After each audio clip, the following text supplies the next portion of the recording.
અમેરિકાવાળા પણ એમ કહે છે કે પ્રાઇમરી એજ્યુકેશન ફિનલેન્ડ જેવું અમારું નથી. ફિનલેન્ડ માત્ર ખોબા જેવડો દેશ છે, 1 કરોડની વસ્તી, અને તેમ છતાંય આટલું બધું કાઠું કાઢી જાય એજ્યુકેશનમાં.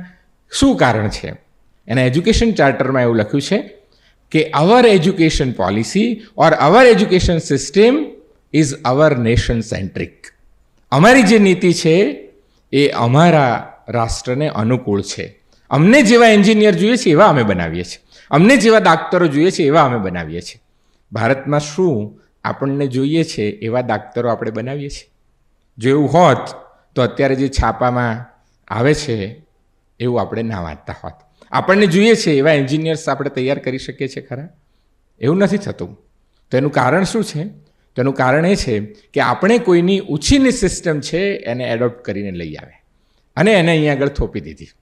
તો એ સિસ્ટમને બદલવા માટે રાષ્ટ્રીય શિક્ષણ નીતિ કહે છે કે હવે પછીના વિઝનની અંદર બહુ સરસ વાત કરી છે કે હવે પછીના વિદ્યાર્થીઓ ન કેવળ શરીરથી પણ મન, વચન અને કર્મથી સંપૂર્ણપણે ભારતીય થાય એવું કામ આ રાષ્ટ્રીય શિક્ષણ નીતિ કરવાની છે.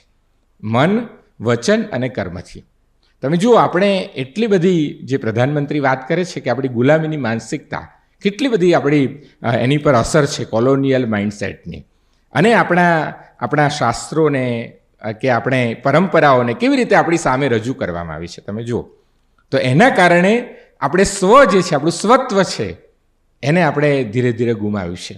એને જાગૃત કરવાનો અવસર જો કોઈ આપતું હોય તો એ રાષ્ટ્રીય શિક્ષણ નીતિ આપણને આપે છે. पूरा वीडियो देखने के लिए सब्सक्राइब करें भारत कुल ऑन YouTube।